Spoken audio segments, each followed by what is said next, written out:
going to start off with a discussion question to jump us in to our topic for today. Again, as I mentioned, today we're moving forward and we're jumping into the 5th and 6th centuries today. As we're going to, we did the first 3 centuries. For day 1, we focused on 2nd and 3rd century earliest Christianity, and yesterday we focused on the 4th century. Today we're going to jump into the 5th and 6th century. And as I mentioned, the 5th and 6th century are extremely important, and it seems like this is constantly the case in Egyptian Christianity, that what's important for the Church of Egypt is also important for the Church Universal, because again, Egypt really does take center stage in many of the early Christian developments, and the 5th and 6th century is no exception. As I mentioned, there are, as we all are probably aware, especially those of us from the West, when we think of some of the major schisms in church history, especially those of us that are Protestant, probably the first one we most think of is the Protestant Reformation. And then we might be somewhat vaguely familiar with the Catholic Orthodox schism of the 11th century, or the East-West schism, or the Great Schism, as it's called. But many of us in the West, and I'm sure many Christians that are native to Egypt, are very aware of the first major church schism that was long before the Protestant Reformation and long before the East-West schism between the Greek Orthodox and the Catholics. But that the 5th century and the Council of Chalcedon and the Christological controversies of the 5th century were really the first major schism in the church that separated the dominant Byzantine Roman Catholic Church and the what's called the Oriental Orthodox, or the Christian Near East. And so the modern descendants of these patriarchates of Alexandria and Antioch and Palestine and Armenia are the Coptic Orthodox Church, the Ethiopian Orthodox Tewahedo Church, the Eritrean Orthodox Church, the Syrian Orthodox Church, and the Armenian Apostolic Orthodox Church, and then also the St. Thomas communities of Kerala, India, which are also ecumenically related to the Syrian Orthodox. The Assyrian Church of the East also, kind of split, but a little bit less officially, around the same time, but under very different circumstances that we'll maybe allude to a little bit later. But all that to say that the 5th century is definitely characterized by theological schism, and so the theme of combating heresy, and also, well, actually, you know what? It's funny. Like, again, I hope that you guys are seeing how all 3 of these themes continue to be prevalent in Egyptian Christianity. I hope that's becoming clear. Again, all 3 of them are really functioning in the 5th century. There's very strong feelings about what the correct teaching on the nature of Christ and Christology is. A lot of it has to do with church hierarchy and the different patriarchal sees, and they're combating with one another for more influence and power in the church.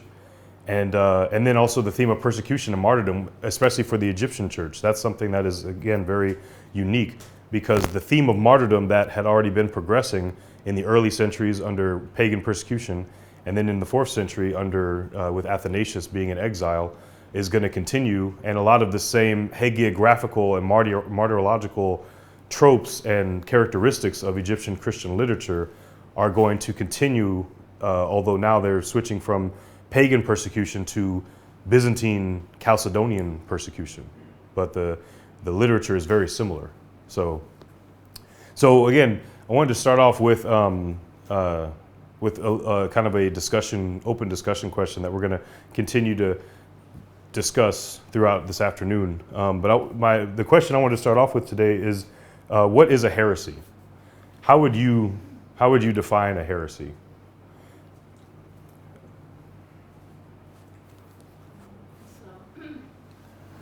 As simple as a lie against God.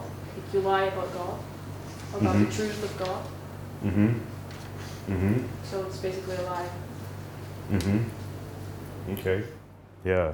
Well, hopefully this is helpful. And we're going to come back to this conversation a bit throughout the day as continue to formulate, and I'm going to do it in a way that's going to require all of us to say something, because I want everybody to participate. But let's get into the 5th century. So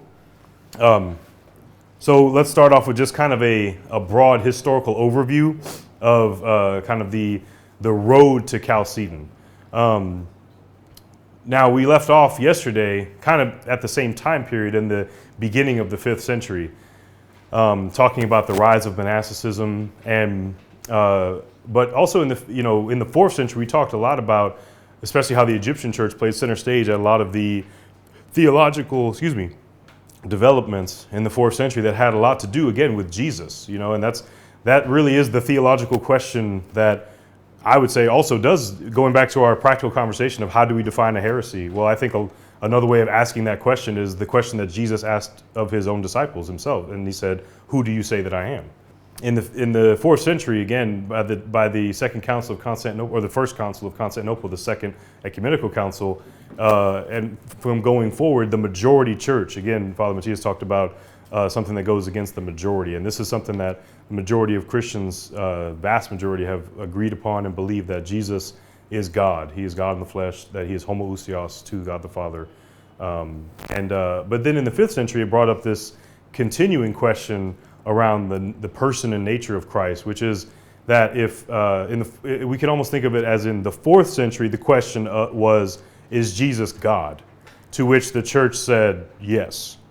And then also the church has always believed that Jesus is fully God and fully human. But in the 5th century, the primary question was, if Jesus is fully God and fully human, how does that all work out? How does that make sense? And that's the question that the church eventually ended up splitting over, about how to answer that particular question. All sides believe that Jesus is God, that Father, Son, Holy Spirit, and that Jesus took on flesh, that he lived an actual human life, and that he was also fully divine.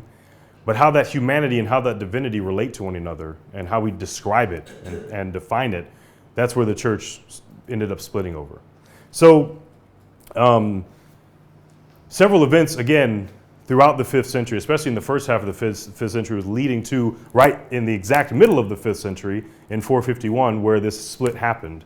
And but leading up to it, the church all across the world was asking Christological questions. In fact, in 410, to go back to Persia, actually one of the first ecumenical councils in Persia that we have a record for is the Synod of Isaac in the year 410 that happened in Seleucia Ctesiphon, which is the capital, or was the capital, of the Sasanian Persian Empire. And this is where the Church of the East, you remember the Syriac-speaking Christians who were growing vastly throughout the Persian church. This is usually the point at which this particular half of the church, and I do mean half, as in like there were just as many Christians in Persia as there were in Rome in the 3rd and 4th and 5th centuries.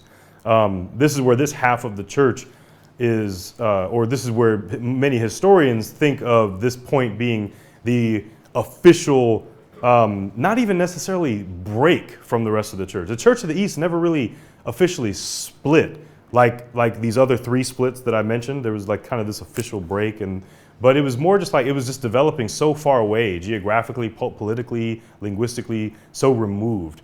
And then later, as we're going to find out, this whole branch of Christianity just gets labeled as heretics because of their particular Christology that they develop. But and this is why they are called Nestorians. But again, as I keep saying, it's an inappropriate name. But most people actually would actually mark this event as really again, not the split, but the marker of their autocephaly, or their independence, their autonomy. That the fact that they convened a local synod that had nothing to do with the church in Rome, and that it was completely autonomous. And this is when they actually, this is the point almost a century later where the Church of the East embraced the Council of Nicaea and the doctrine of homoousios. And so this community of believers is completely Nicene, Trinitarian. But again, it happened a century later, indicating again their independence and their autocephaly. And so the book I mentioned yesterday, Baum and Winkler, their book on the Church of the East, identified this event as the beginning of the independence of the Church of the East. And again, the Synod was convened also to embrace the Nicene Creed and to also engage in issues of Christology and also church government. And so again, starting off in the 5th century, we already have councils convening and people asking questions about who Jesus is. But for the Church of the East, they would later be just kind of thought of as heretics, because of their later affiliation with Nestorius. But again, there was never an official split. They just kind of continued to grow independently of even the West Syrians, which were in the Roman East. So I know that's all kind of confusing, but if I had my map here, you got the Roman Empire, and then you have kind of the Roman East, where people are speaking West Syrian, like Ephraim the Syrian and Jacob of Sarug and others in Edessa, and then into the Persian Empire. That's where you have the Church of the East, this East Syrian speaking folks, or the Nestorians. But going back into the Roman Empire, right after the Synod of Isaac, you have Cyril of Alexandria, who becomes the next patriarch, and this is a relative, the nephew of Theophilus, who is the patriarch that we talked about yesterday, who came into conflict with the Origenism and Anthropomorphites, the conflict there, and also continued in connecting the patriarchate with the monastic communities. But Cyril becomes patriarch, and Cyril is definitely one of the most influential patriarchs in Egyptian church history. And, Cyril engages in lots of again, with the theme of combating heresy and false teaching. Cyril engages in, just like his predecessors, of trying to stamp out pagan behavior and activity in Egypt, and in also trying to firm up this issue of who exactly Jesus is. And Cyril was very formative for early Christology, again, for the whole church, not just in Egypt, and especially with his fight with Nestorius that we'll get into in a minute. But, so the First Council of Ephesus was the council that primarily was addressing the theological issue that had developed between Cyril and Nestorius. And basically, man, I need my board. The term that took center stage in this whole debate was this term Theotokos, and the term Theotokos in Greek means the bearer of God. And so this was what Cyril, had argued strongly for, that Mary was the bearer of God, that she bore in her womb divinity, and that in an attempt to really defend the full divinity, but also the full humanity of Christ. And Cyril was doing this in response to the Patriarch of Constantinople, whose name was Nestorius. And Nestorius was known for refusing to use this term with reference to Mary. And in an attempt to kind of have a middle ground, he proposed the alternative term Christotokos, that she was the bearer of Christ.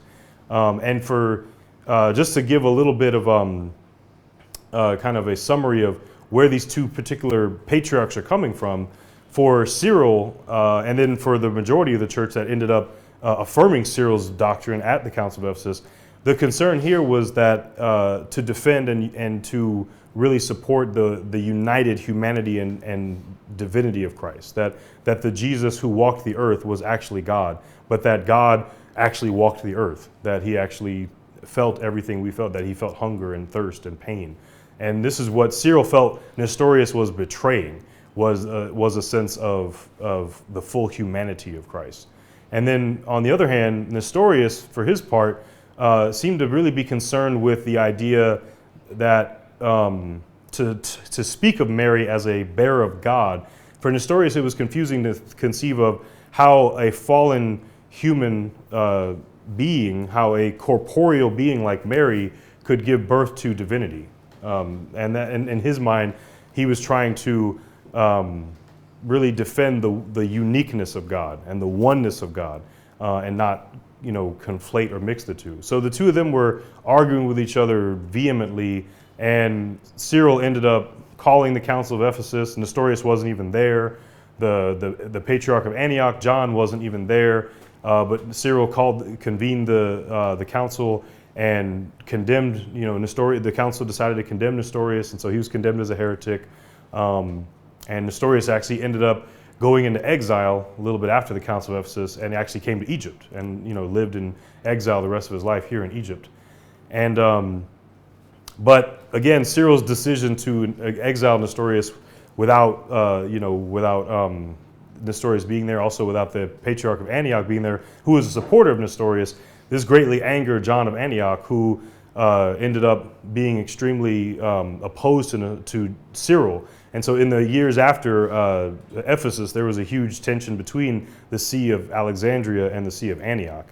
But this was addressed in the year, just a couple years later, in 433, at the Formulary of Reunion, where there was a temporary reunion brought between the patriarchs of Antioch and Alexandria.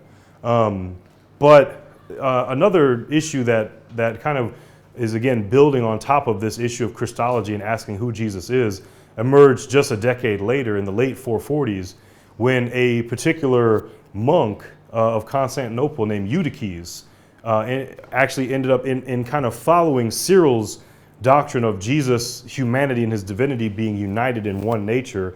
This particular monk named Eutyches started strongly emphasizing the one nature of Jesus Christ. And so in the mid-5th century, you start to have people asking questions about how the natures of Christ relate to one another, and how we are to understand the relationship of the humanity and the divinity. And Eutyches of Constantinople strongly emphasized the one nature. And this is a phrase that came up in Cyril, that Cyril himself used, that Jesus exists in one nature, or one physis. I'm writing on the air now because I need my board.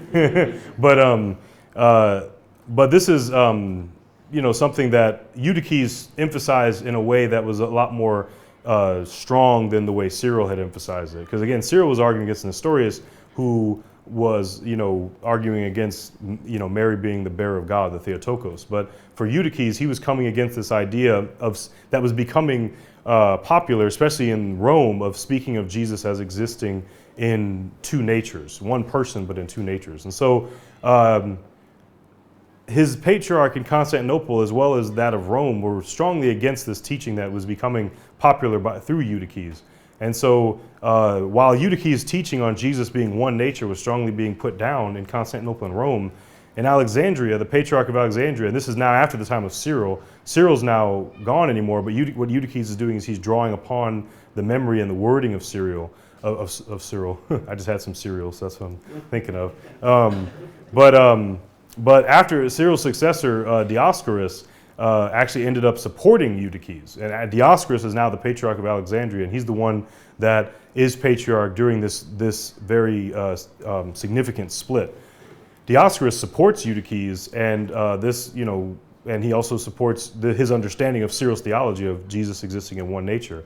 So this greatly angers the patriarchs of Constantinople and Rome. And so at the time, Leo of Rome writes his famous tome, where the tome coming out of Rome, and this is where this tome becomes the document that becomes the basis for the Council of Chalcedon and subsequent Roman Catholic, Greek Orthodox, and later Protestant understandings of how we talk about Jesus' humanity and divinity existing in two natures, one being one person, or one hypostasis, but being two natures, two physis, without change and without separation or confusion, and so this becomes the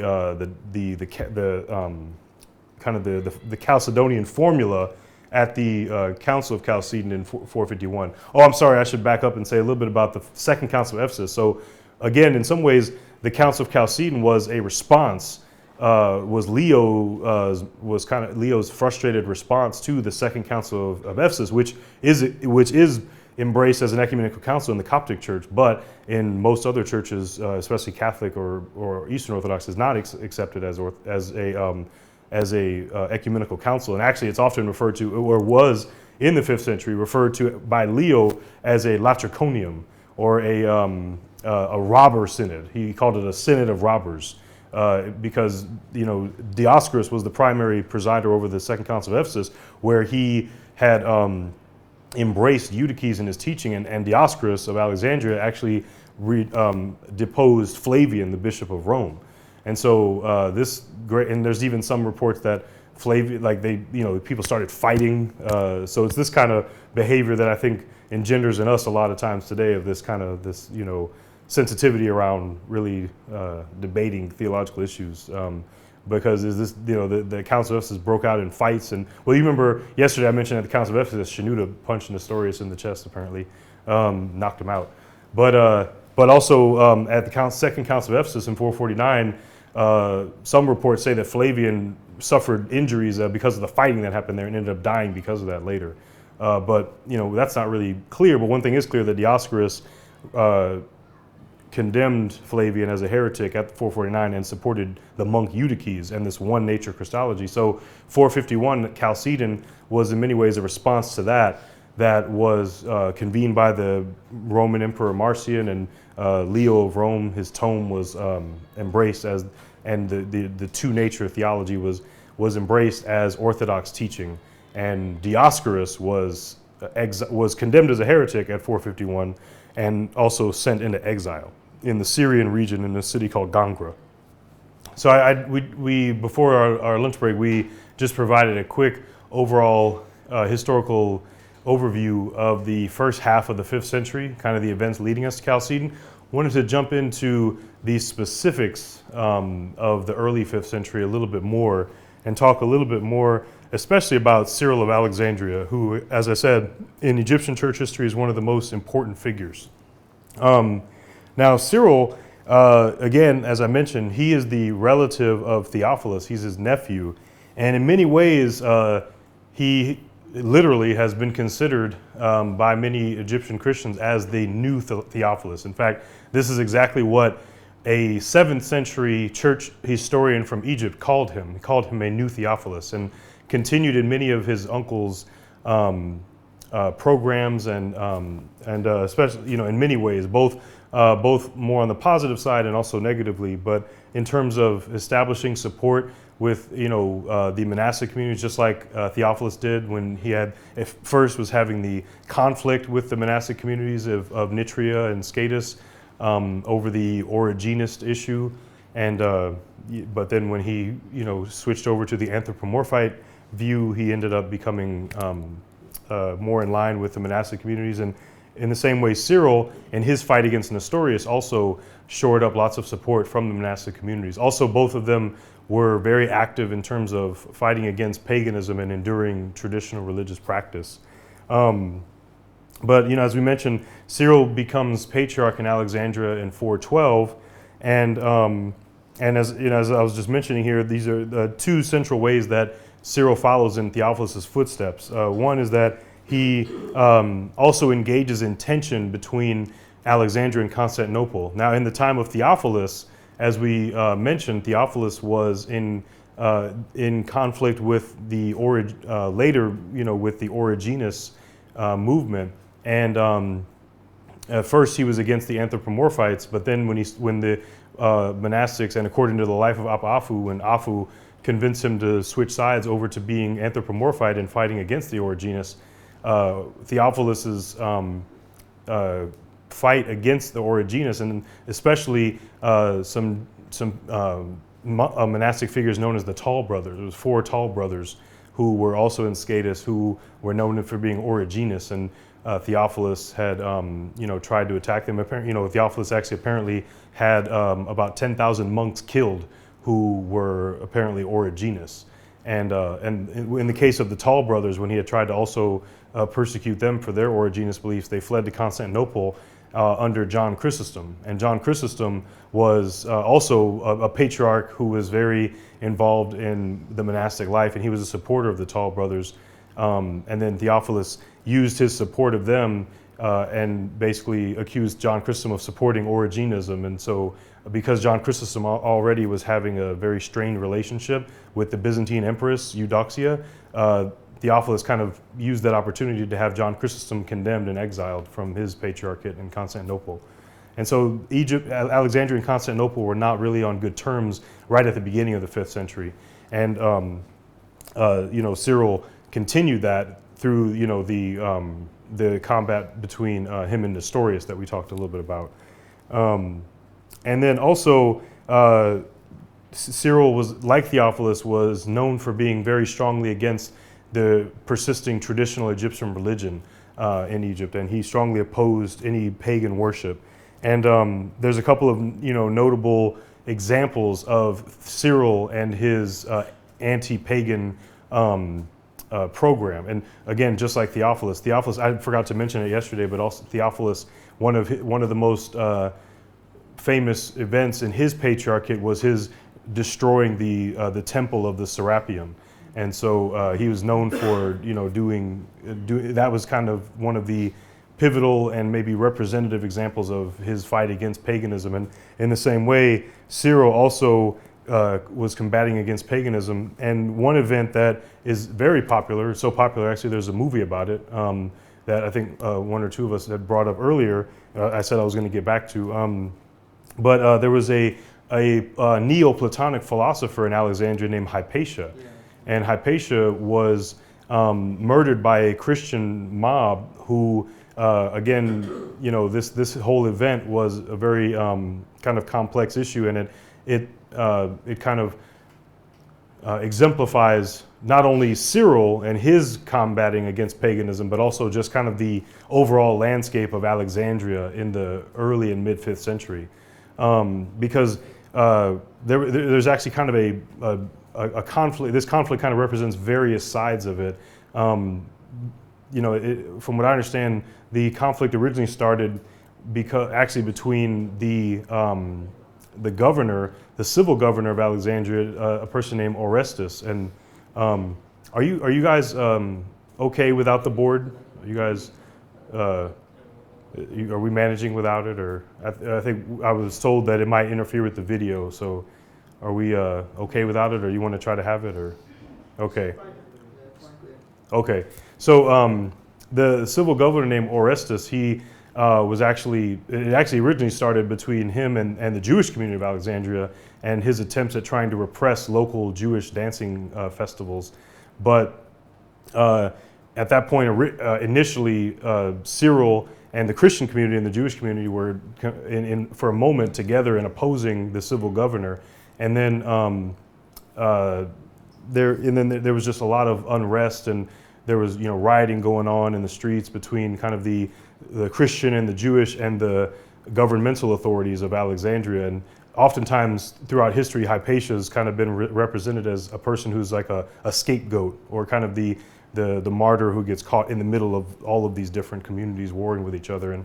And actually, because Hypatia was known for being an advisor and a close friend of Orestes, who was the civil governor, and so an angry Christian mob basically associated her with kind of with this whole issue of what had been going on, because and Jamie had brought up yesterday, one of the monks named Ammonius, who actually threw a rock at the civil governor and hit his head, and so that resulted in him being publicly tortured. And so the Christians responded by rioting and attacking pagans, and so, but again, the anger towards the government and towards kind of just Egyptian pagan culture in general was directed at Hypatia. And so an angry Christian mob that was led by a particular church leader named Peter, so Cyril actually wasn't directly involved with the actual murder of Hypatia, but it was the person who is directly responsible was this particular church named.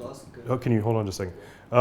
So this particular church leader named Peter was the ringleader who actually led the group in attacking Hypatia and killing her. And the text reports that her flesh was torn off. And the interesting thing about it is when you compare the account of this. So the most detailed account for this whole event comes from the church historian Socrates, Scholasticus, excuse me, who is actually a contemporary to these events. He's a mid 5th century, early 5th century historian who gives a full account of the event. And he's coming from Constantinople. But the interesting thing about this event is that Socrates, or about the way that the event is described and interpreted, is that Socrates' account is actually much more sympathetic to Hypatia, and that he calls her a victim, and he calls her a victim of, and he rebukes Peter, who is this reader in the church, and he rebukes him and calls him a fanatic, and really critiques the Christian mob for what they did.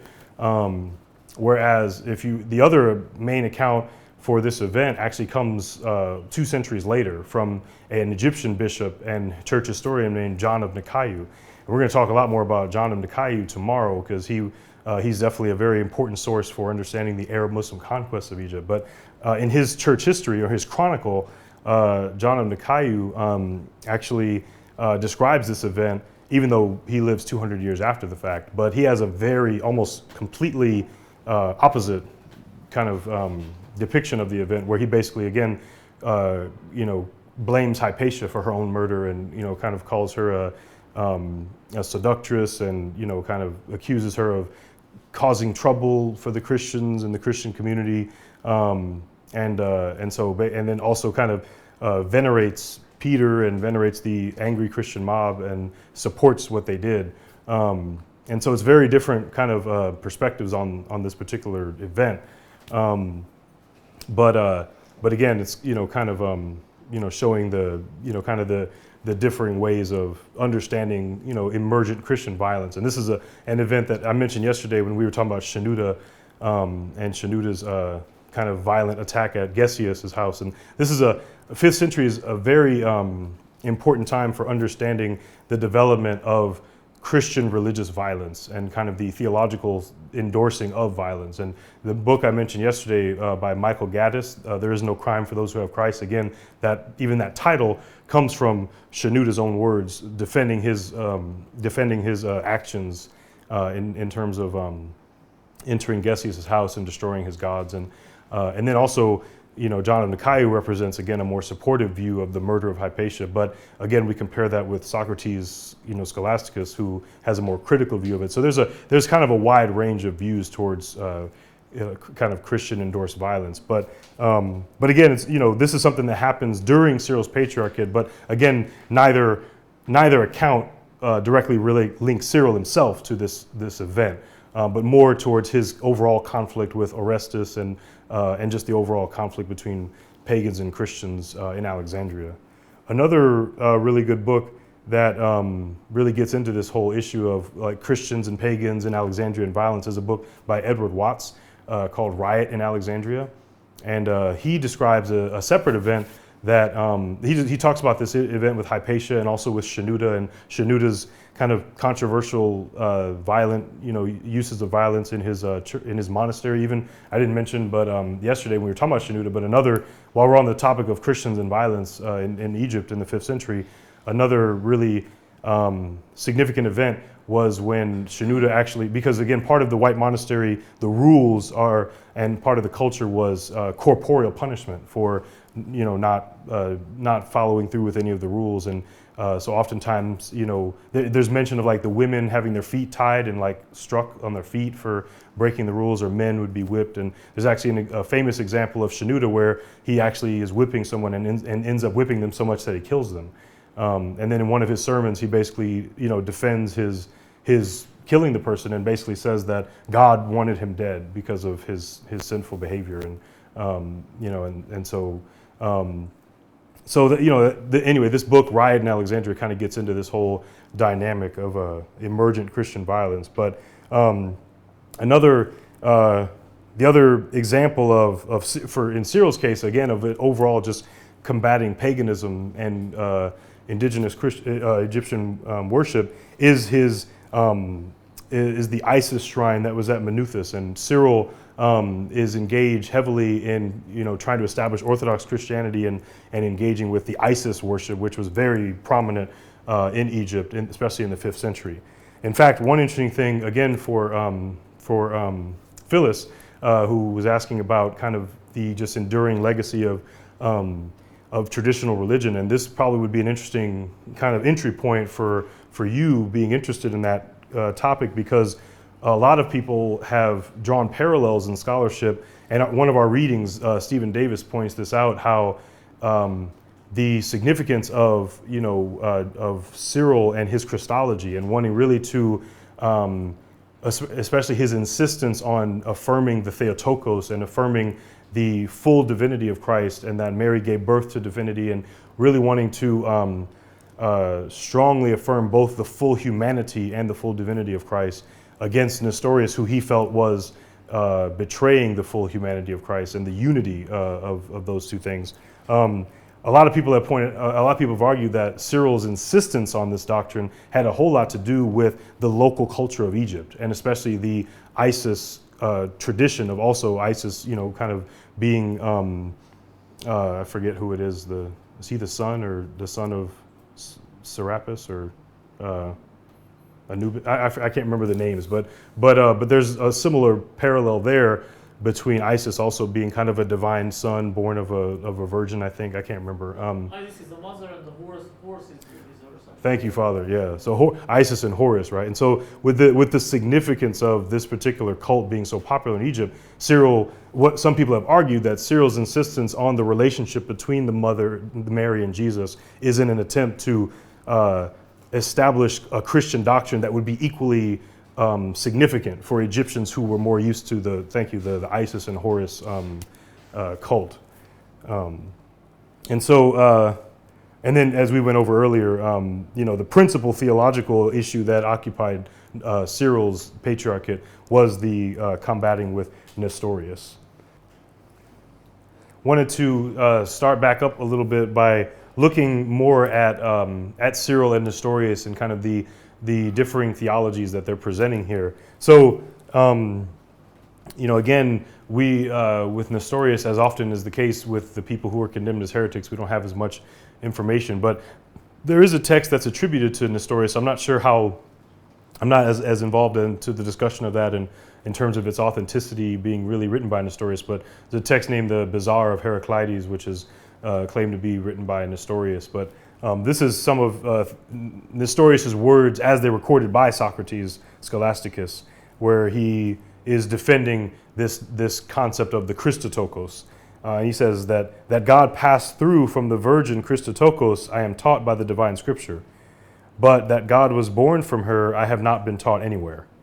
And so, again, you can even see here that Nestorius, from Socrates quoting Nestorius, that again his concern is deeply rooted in the idea that his understanding or his false understanding that what Cyril and others were saying was that Mary, that divinity came from Mary, that she kind of created divinity. And of course that's not what was being argued, but this is kind of where Nestorius' concern is coming from, that his concern with saying that Mary is the Theotokos means that that somehow she gave birth to divinity, and his concern is really trying to keep distinct the realms of divinity and humanity.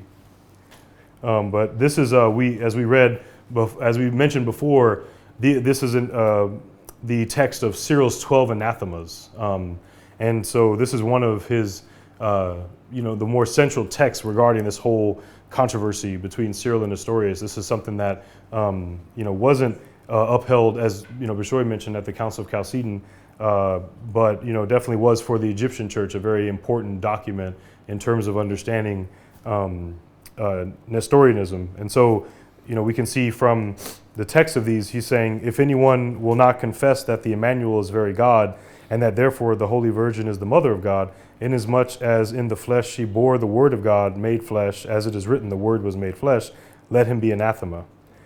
If anyone shall not confess that the Word of God, the Father, is united hypostatically to the flesh, and that with that flesh of his own he is one only Christ, both God and man of the same time, let him be anathema.